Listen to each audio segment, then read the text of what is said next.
As a trooper, you better rely on yourself. Yeah, everything that you do, you're by yourself. It's a lot of lessons learned, sometimes the hard way. In one of the most dramatic trooper episodes ever. This is a machete. This was used in the assault. All right. Stop! Let's go! Brent, send me on template. Trooper Brent, send me on template. Not really a whole lot of information other than somebody has a hole in their face.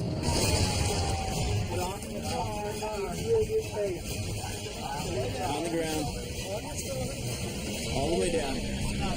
All the way down.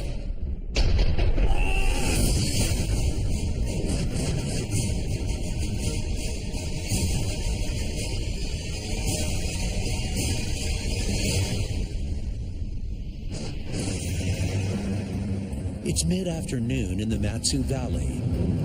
Back up 45-36. And Trooper Jared Knoll is on patrol. Right, so there's a male and 2 females in a 10-10.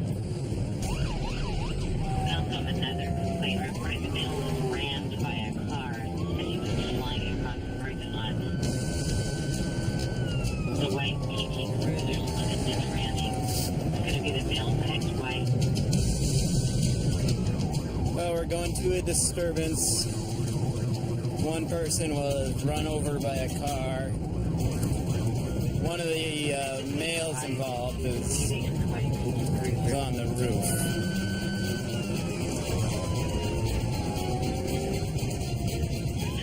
Hostiles were law enforcement. 10-403 with 1098. So they're out with the suspect vehicle now. And he's by himself, so we're going to try to get there as soon as we can get through this traffic. Go the back way.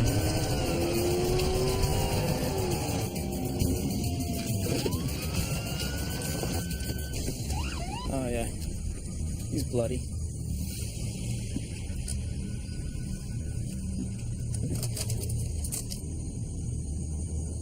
Let's go. Get off the car. You will get tased. Get off the car if it's not yours. Baby, they think I hate you.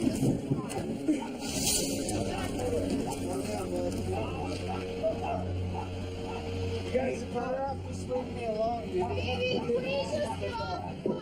Baby. I swear to God, you are way better off just leaving me alone. Baby. Honey. Please get off the car. Get off the car. You will get tased. Get off your car. I'll back soon so I can get in. Right there. On the ground. All the way down. All the way down.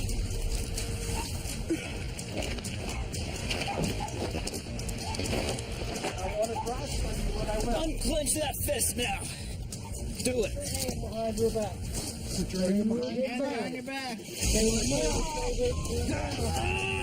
back. Do it now. Hand behind your back. Do it now. Put your hand behind your back.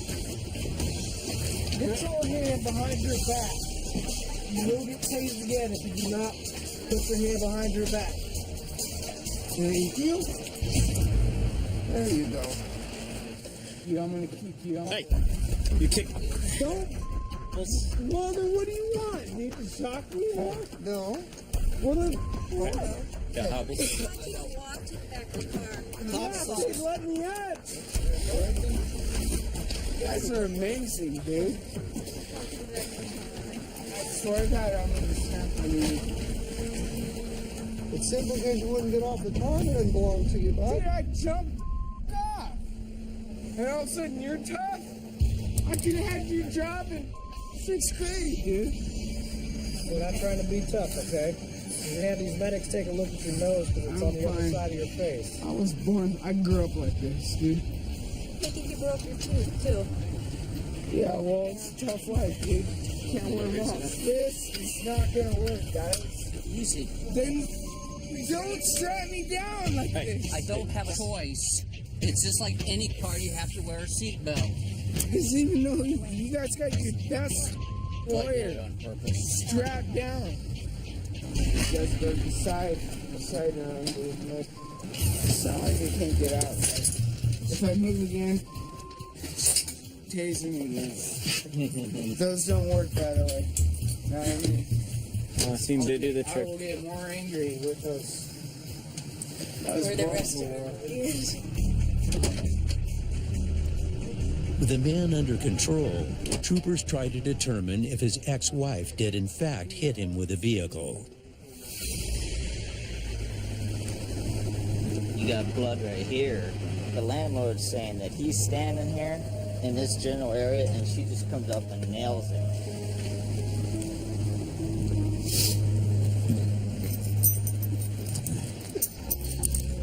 Come here and show me where you were parked when he rolled over the hood. Right. I stopped and he kept walking as I was stopping. He walked to about right here, and then when he realized that I couldn't do a complete stop, he rolled up over it, came off this side of it, car was in park, and he punched the panel right here.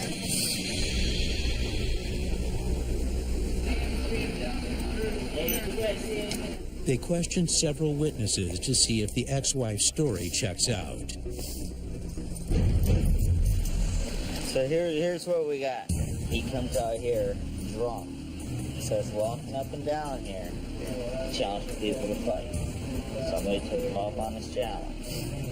A female, that we don't know who, comes down. He gets a hold of her and he's pushing on her, and she just lays him out with one punch. So she was acting in self-defense. Yeah, he's the aggressor. Once medics check the man's injuries, troopers will charge him with several counts of disorderly conduct. And we're done here. Okay. It's one for the books. Some calls, they are just completely unexpected. He was making threats to the medical guy saying he was going to back kick them. I'm not even sure what a back kick is. Keeps the job interesting because there's no way for you to know what you're going to face that day. And Noel's shift is far from over. Swing shift in the valley is extremely busy. It's generally one call after another. Had a male call on 911. All the information we have is the male that has a hole in his face. I have nothing further.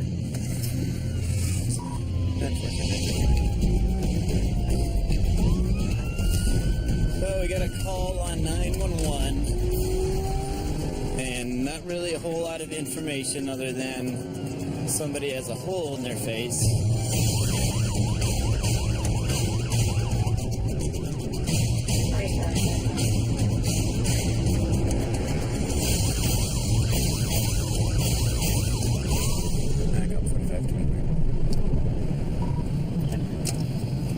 That's the vehicle. 27 and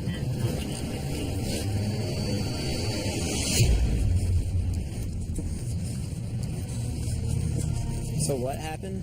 He shot himself in the face with building.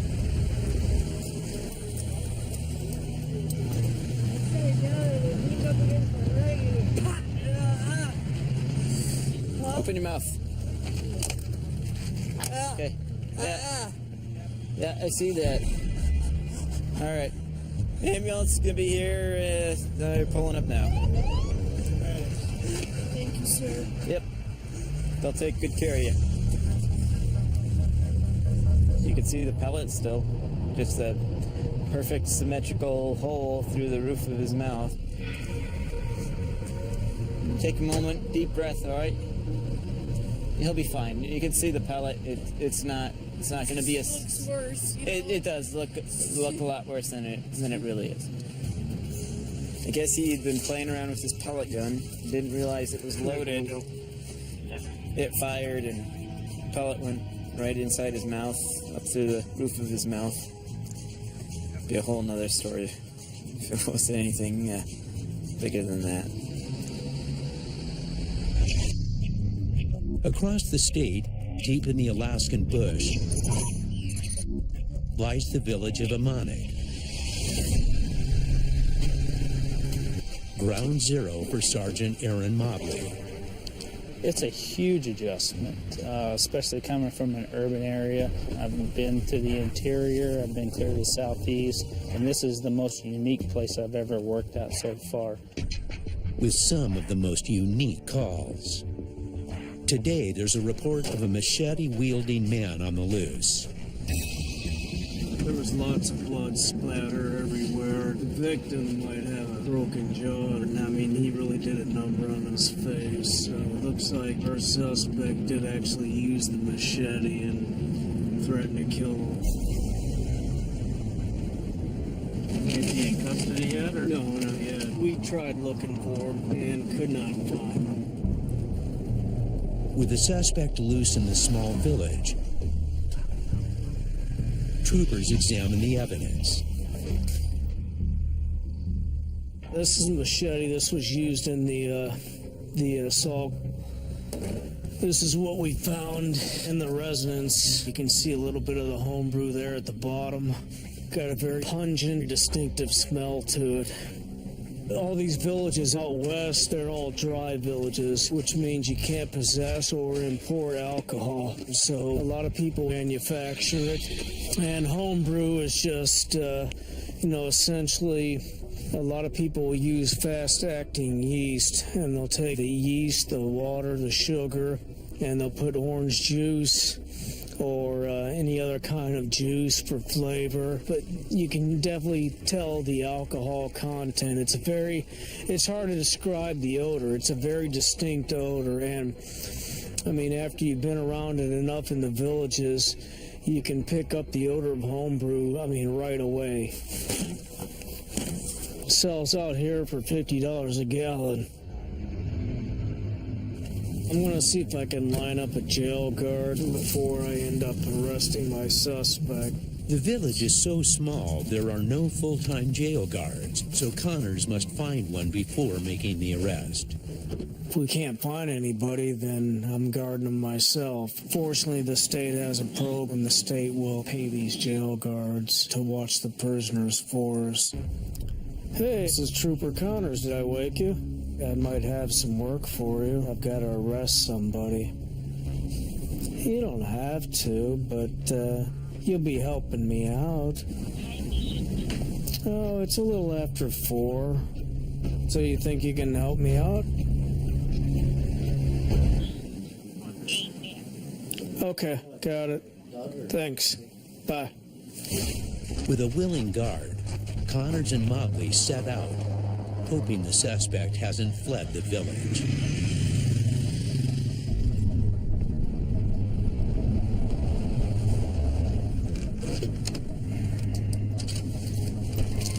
Hey, what's up, man? How are you? Seen around? No, it's not here. He's not. Hi, State Trooper. Hey, anybody home? Guys, Is inside? You haven't seen him? I don't know. Do you know if he's still here in Emo? He should be. All right, well, got it. See you guys. Nobody knows where he is. I mean, we spent like 2 hours looking for him yesterday. Okay, see if we can get anything else. Hi, how are you? We're chasing down something pretty big right now. Hey, have you seen? We went to the father's house. Is that this place? Yeah. Thank you. We'll see ya. Finally, a lead. You never know when you tell a person that they're under arrest how they're going to react, especially for a felony assault. Yeah, I mean, alcohol changes a person's behavior dramatically. Man, just the person I needed to speak with. I always keep bugging you, man. Yeah. Could I talk to you just for a few minutes, man? Get some lunch. No, I know, man. Hey, you know the stuff that happened between you and before? Well, there's enough probable cause, man, that I'm going to have to place you under arrest for it. Man, I mean, you understand that? It is, man. This is... All right. Please. Just... Come on. I'm not going to resist. I just want to smoke this cigarette because I know I'm not going to smoke for a while, man. Come on, dude. Come on. Come on, man. You don't have to do this.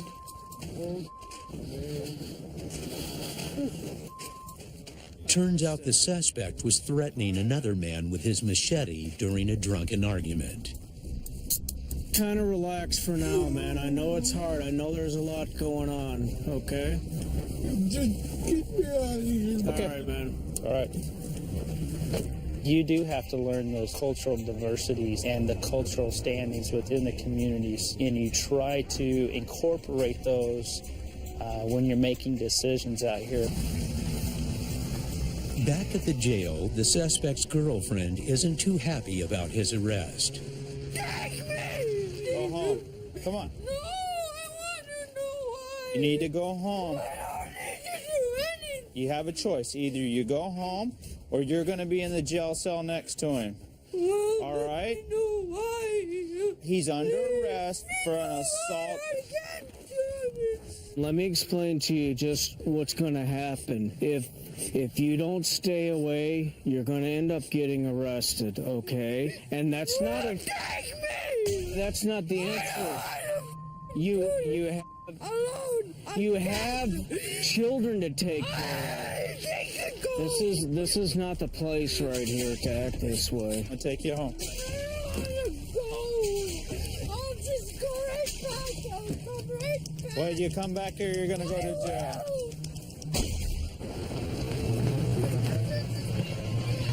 Hey! Get over here. You need to leave. Let's go.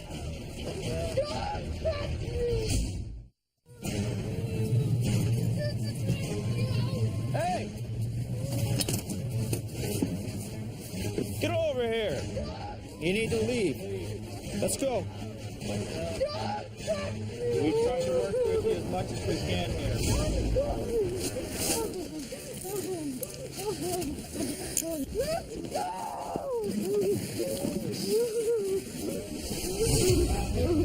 Give me the key. Stop. Just stop. Stand up. Stand up.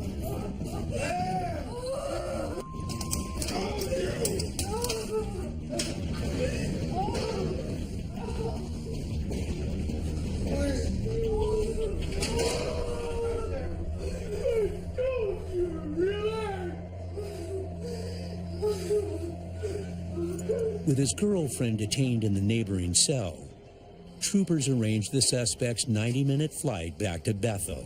We need to get him out of the village. But before they can get anywhere, Back at the PD, received a phone call. They're breaking some kind of glass and threatening to kill her, so...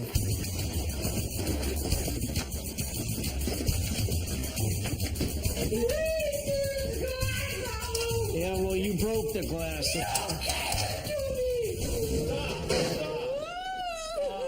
Come on, let's go. We're going to the other cell.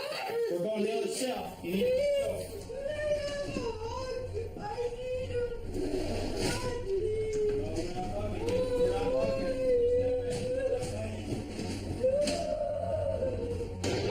We tried to give her every benefit of the doubt to take her home. We didn't want to arrest her. We didn't have any other choice at that point. You know, we try to do as much community-oriented policing out here as possible, but when we have to do it, we'll arrest somebody.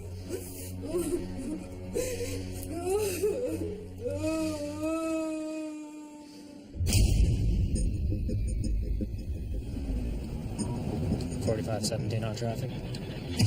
back in the Matsu Valley, Trooper Joseph Hess patrols streets he knows well. I grew up out here. My parents still live out here.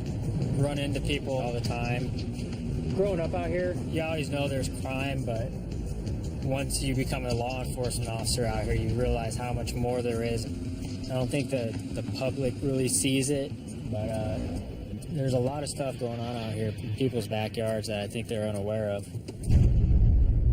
As night falls on his swing shift, Hess gets an eerie call. Dispatch just put out that a complainant called in, and there was a suspicious car parked in front of their house. And while it was parked in front of their house, their power went out at the residence.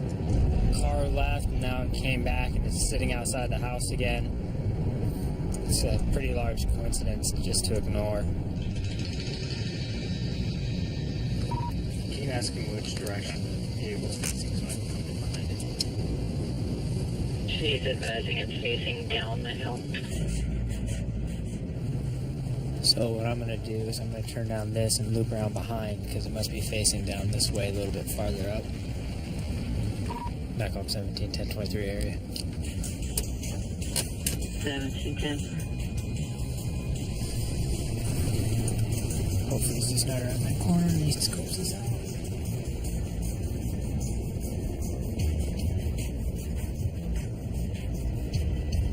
A great Honda. Back on 17, 10-6 with that vehicle. 1710 first.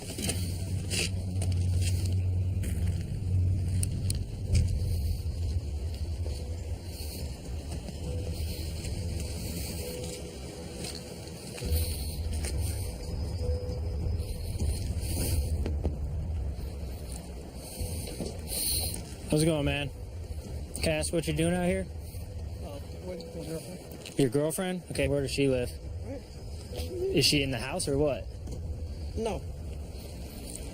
Is she coming home from work or something? I don't know. The reason I'm contacting you is because you got called in as a suspicious vehicle. Suspicious vehicle? Yep. So you don't know where she's at, but you're just kind of waiting here for her? Well, I used to live here. I mean, I sleep here when we hooked up. Does she know you're waiting for her? I just text her. Okay. Hang tight for me.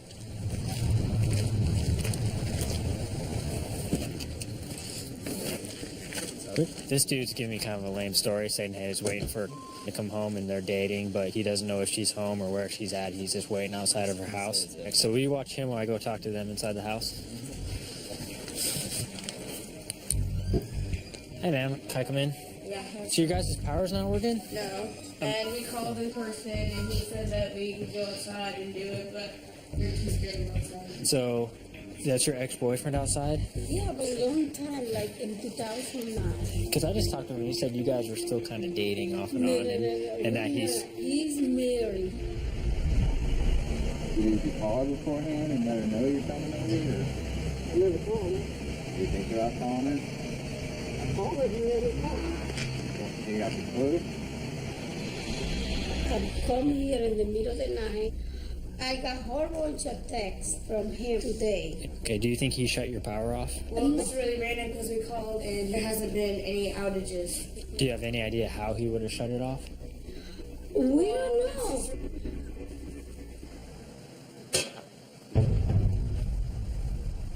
I went and checked out the power box. It was open a little bit. Did he flip the breaker? Yeah, it's off. Okay.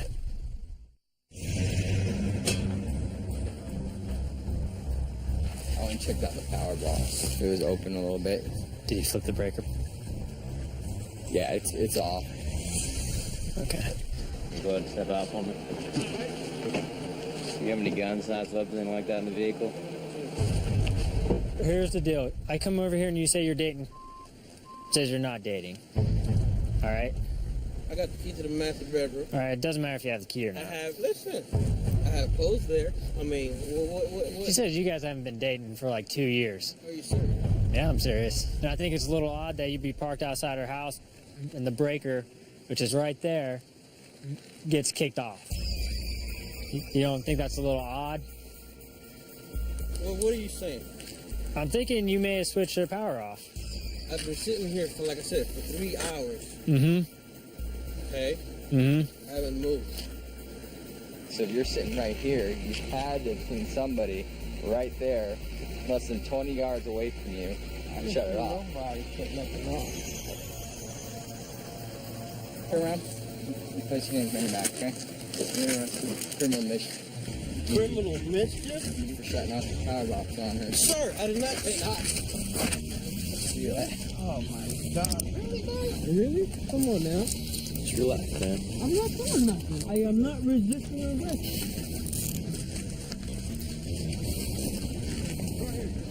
Right there, face the car.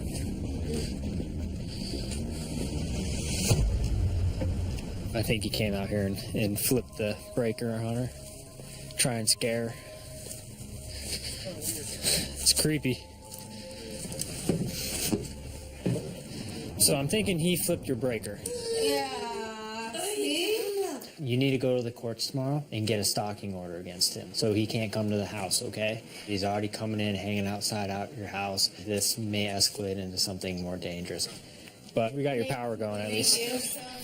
I'm glad we nipped it in the bud tonight before it escalated into anything more violent. Hopefully this guy realizes that sitting outside your ex's house in the middle of the night and shutting off their power is going to result into a trip to jail.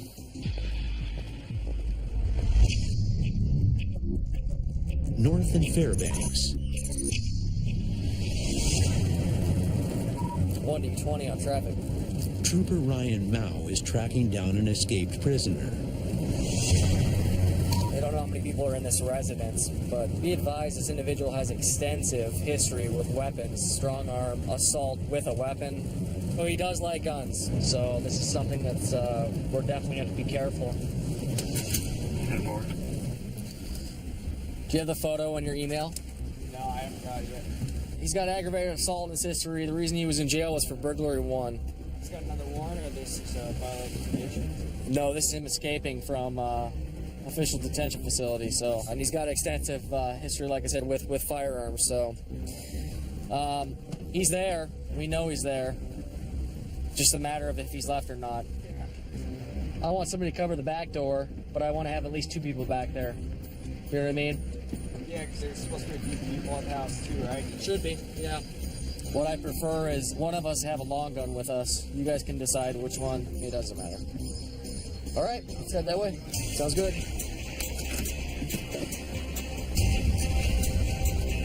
There's an old adage, you never take a knife to a gunfight. If he came out with an automatic weapon of some sort, we would like to have either a shotgun or a rifle there to sort of gain the upper hand and get that advantage back. I feel much safer in that situation.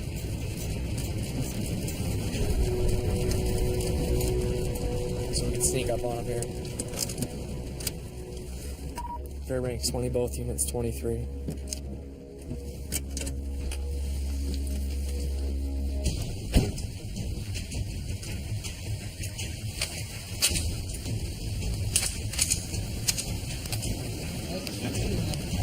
Right there?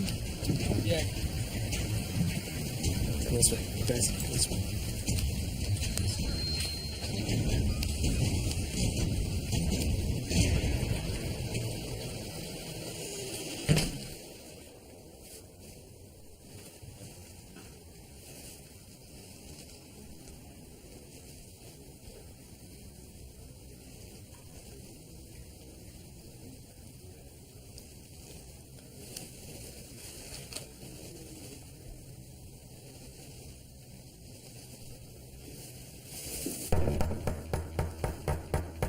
State troopers, open the door.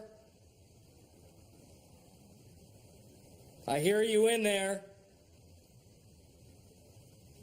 Alaska State troopers, open the door.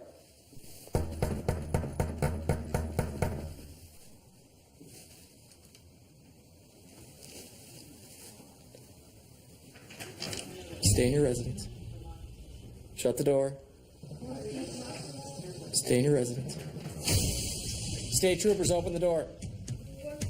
You need to open the door. We need to talk with you. You have a warrant? Well, we need to find, and if he's here, we need to talk with him as well. He's not here. If you have been there, you're harboring a fugitive. We need to know what you're doing with him. Okay, well, I'm not really sure what to do. If he is in there, you will be charged with a crime. You need to open this door so we can talk with you.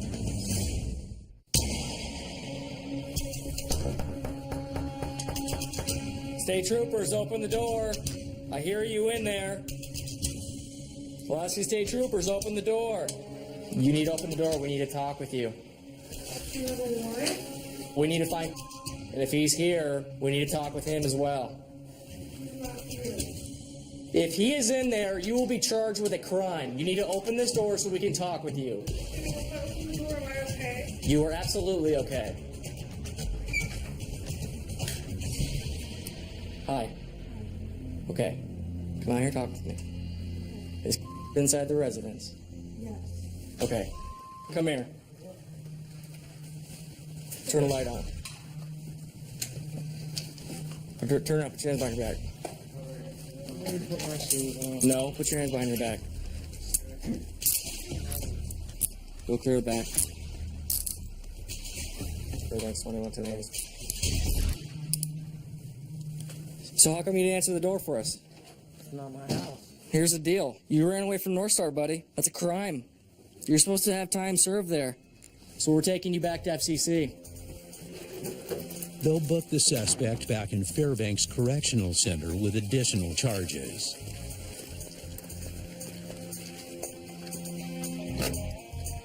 Thanks, guys, for coming out. That's a good ending to that there. That's what you want to see.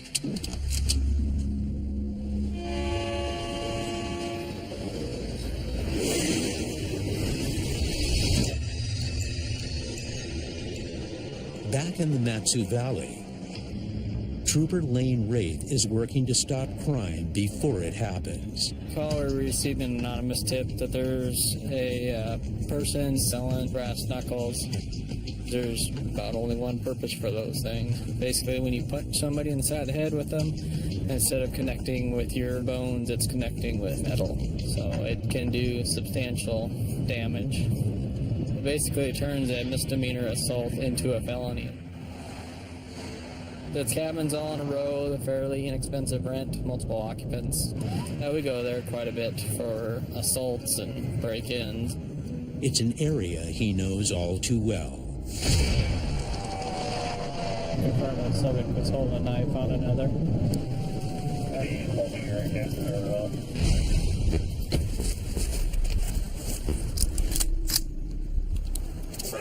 State trooper! State trooper! Stay out there! Hands up. Let us see your hands. Put your hands on your head. Come on, 30, 10-23.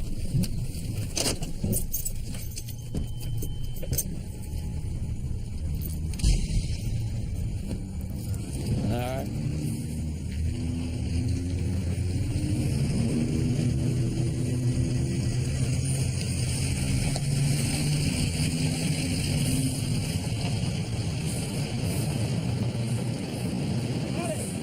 Hey, how you doing? Oh, just come to see what you're selling. Okay, basically just knives.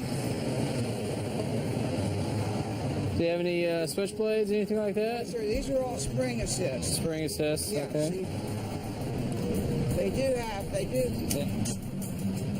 Yeah, you don't need to play with that in front of me. You got all kinds of knives here, man. Oh, yeah. Any metal knuckles or anything like that? No. Just talking to a guy. Said you had a bunch of knuckles for sale. No. Mind if I look through this? Yeah, go right ahead.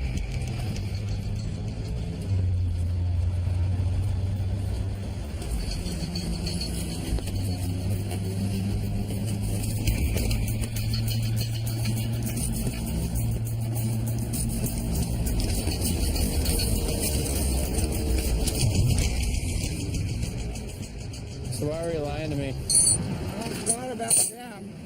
What's that? You forgot? Oh, you forgot about them? Yeah, how many other things do you forget about? Well, That's all I can think of. Yeah, okay. How would you think a little harder? Am I going to find more surprises in there that I don't need to find?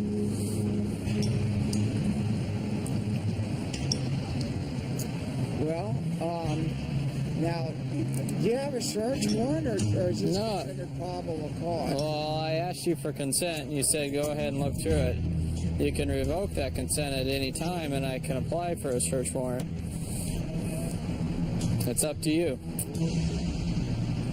Okay, well, in that case, I think I'll just have to revoke the consent. I can't even think straight. So, sir, can I ask you something real quick here? What do you think this is for? Well, they're called paperweights in the catalogs. Oh, they're called paperweights? So you think that most people that are buying these are buying them for paperweights? I don't know what people do with things that I see. Okay. See, sir, our concern is that the people that are buying these weapons are not involved in holding down papers.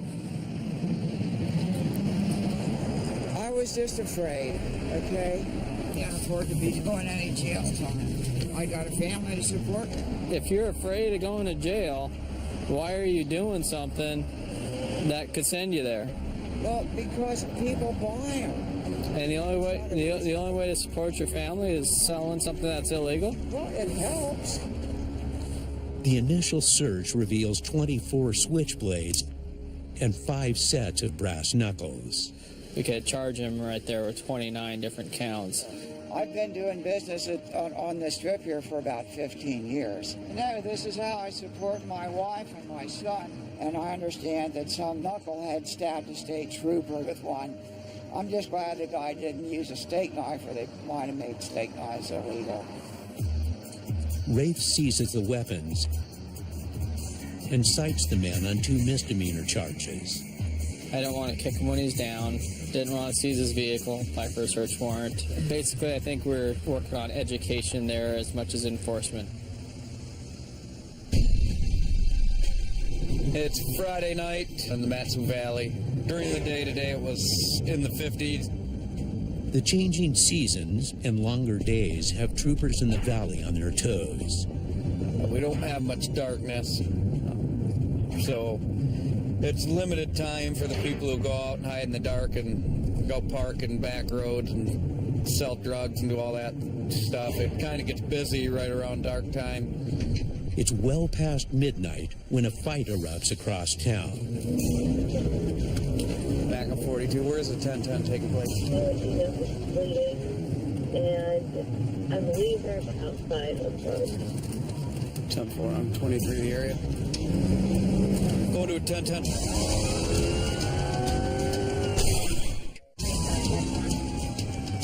Fight in progress. It's right in the middle of all the bars. Back on 42. See a girl covered in blood running away. Ma'am, stop. I see you're bleeding. You need medics? No, ma'am. Right now you got to sit here. Where's the other lady at? Who are you fighting? You're just pointing. I see you got... Did she bite your finger there? No. Cool. Does he have blood all over you? Okay, first of all, no. You're... Don't touch him. Don't touch me because you have blood all over you. Okay, I'm not going to touch you. Who do you fight with now? Is that her right here? Yeah, that's her. Wasilla PD questions the other woman involved. Anything in the backpack that's going to be fun or interesting? No. What's the deal with the spoon? Do you have any illegal drugs in the backpack? No. What's this? That feels like a needle. Are you a drug user? I used to be a drug user. When's the last time you used? About 4 days ago. She said she used 4 days ago. Normally when they tell you 4 days, it means yesterday. Yeah, you got a little heroin residue there. It's no drug residue on that. What is it? It's just a chocolate that I ate. But not enough to charge. No. The woman is clean, but not out of trouble. You're on conditions of release for a theft, is that what I'm getting? Yes. All right.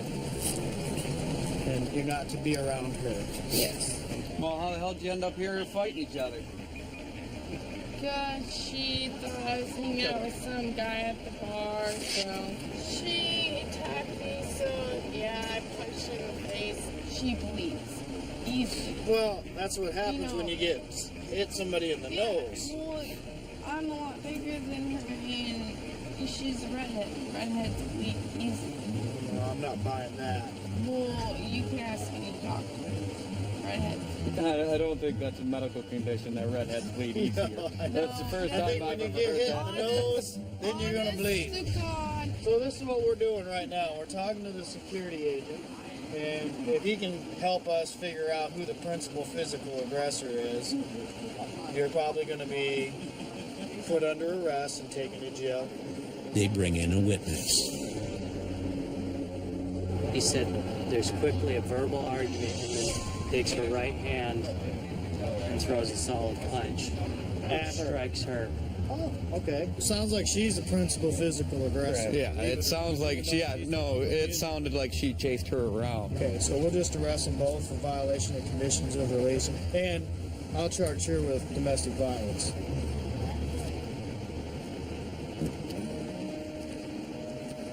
The other girl didn't have any injuries, but they had conditions not to be together because I guess they were girlfriends and they had a theft case together. So they're not allowed to hang out. They both got arrested for violating conditions of the release, and the girl who actually had the blood on her started the fight and was arrested for assault because she threw the first punch.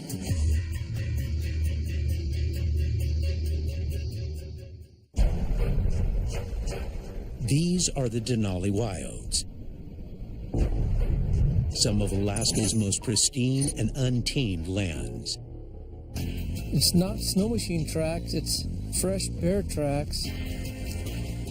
And veteran wildlife trooper John Simeon's office. I'm gonna have to go over there.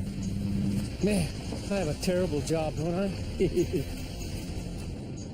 I'm stationed out in Glen Allen.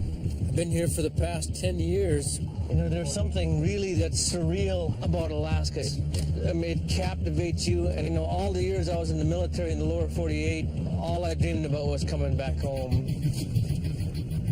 And with the end of winter, Simeon prepares for the start of the spring bear season. We're on our way for a spring brown bear patrol.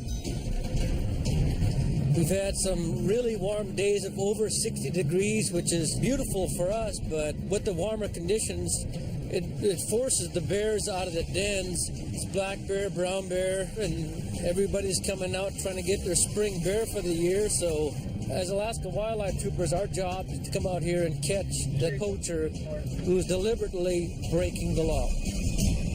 But this isn't Simeon's first visit to bear country. You smell it?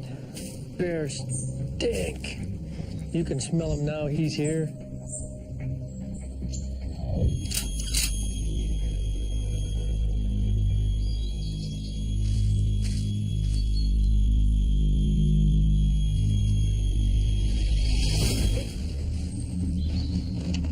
No, it's that stump again. See it right through. It looks just like a black bear. And this time, he won't be going alone. It's my first time in this area, mainly working down in Wasilla. We don't come here very often. He's showing rookie wildlife trooper Ernie Brent what it takes to patrol over 20,000 square miles of wilderness.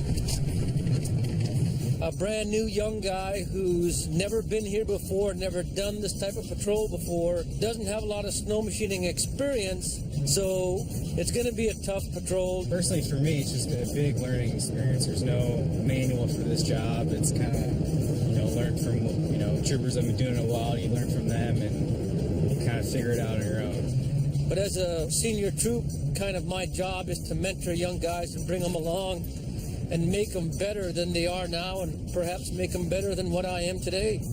But it's not just the patrol area that's new for Trooper Brent. It's also his first patrol by snow machine. It's not something they teach at the academy. They don't teach you how to ride a snow machine or a four-wheeler or ride a riverboat or anything like that. So, How much snow machining experience do you have, Brent?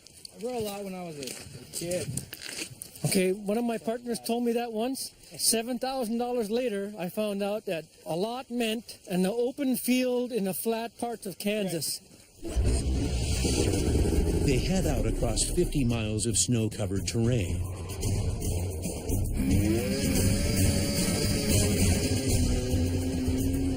"30 minutes in, the patchy conditions get the best of the rookie. Now it got stuck. Brent sunk his nearly 500-pound machine deep into the spring snow. And in an area home to hundreds of hungry brown and black bears.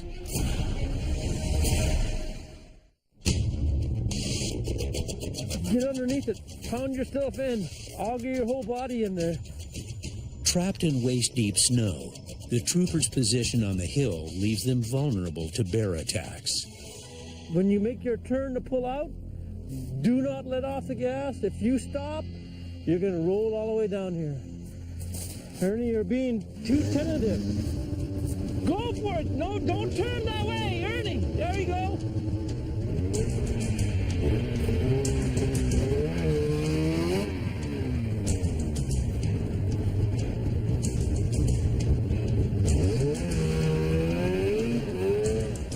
There you go. Back on packed snow, they head out in search of their bear hunters.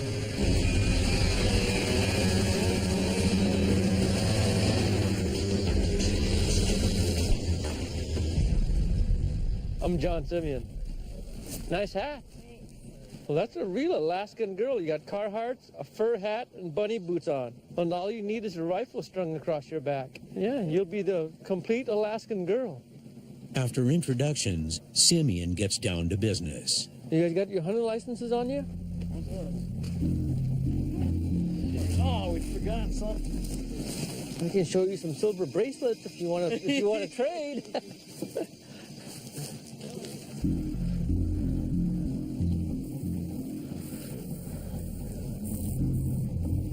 Do you have any questions for the regs for bears down here or anything? It's one a year, isn't it? Yep, no tag, no nothing, one a year. Just make sure you leave evidence of sex on it. Can't shoot a sow with cubs. Can't shoot cubs that are with a sow. That's it. Everything's valid, and he wishes them luck. You know, all we're mainly here for is to ensure that people have the right documentation, that they're educated about the area and the rules here. We want them to come out and have fun. We want them to harvest the wildlife. We just want to make sure they do it safely and do it, you know, within the confines of the laws. They contact several more hunters. Well, we're your friendly neighborhood game wardens. If you don't mind, can we take a look at your hunting and fishing license? And as the day comes to a close, Simeon gives Brent some helpful advice. As long as you get them to talk and get them to open up and converse with you, and once you develop a rapport with them and they start telling you stuff, they don't know what they're telling you. You know, they'll just lose track. Right. They'll let their guard down, and pretty soon they're like, they'll tell you stuff they don't, like, oh, damn, maybe I shouldn't have said that. You know, so.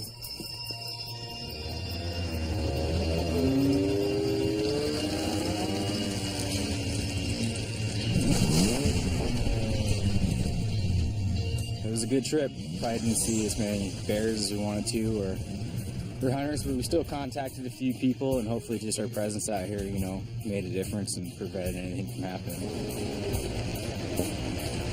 But moments later, Simeon spots suspicious activity.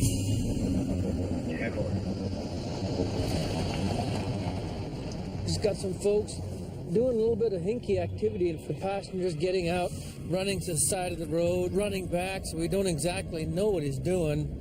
The likely thing he's doing, taking a pop shot at a ptarmigan or two, which it's closed season right now for ptarmigan. The hunters see Simeon and bolt. Did you see that gray Chevy 1500 with the trailer?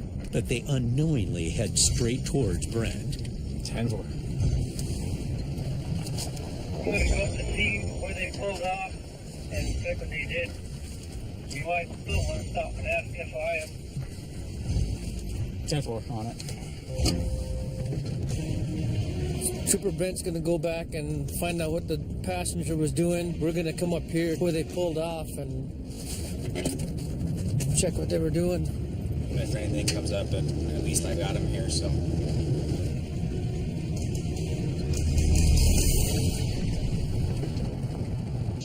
They were this side of the mile marker sign. The truck was pointed like this. The driver got all the way off and onto the snow berm.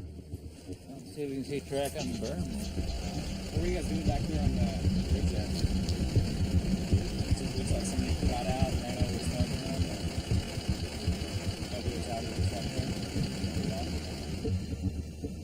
there. Simeon searches for evidence. That's an old track right there. Talked to them. They had a loaded rifle there in the front seat. I asked if anybody got in the truck, and they said no. Where was the loaded weapon at? Was it on the driver or passenger side? Passenger side, he had it. Just right up there with him, front seat. Need to hold him right there, then. Confront the passenger and tell him what he was doing on the driver's side of the truck.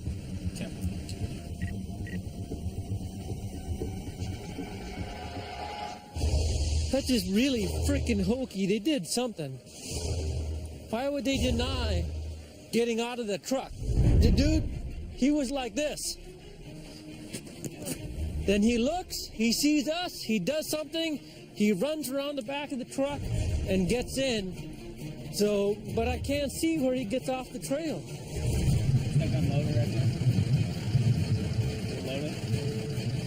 They got out for something and have a loaded weapon in the truck. I mean, I sat there and watched them.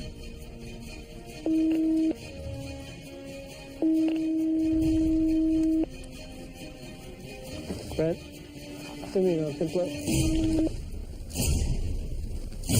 Trooper Brent, send me on simplex.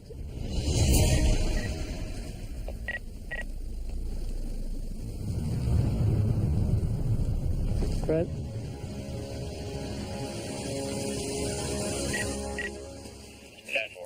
He said they were just scoping. They said they saw something looked like to the left of their vehicle, and that's all that they said.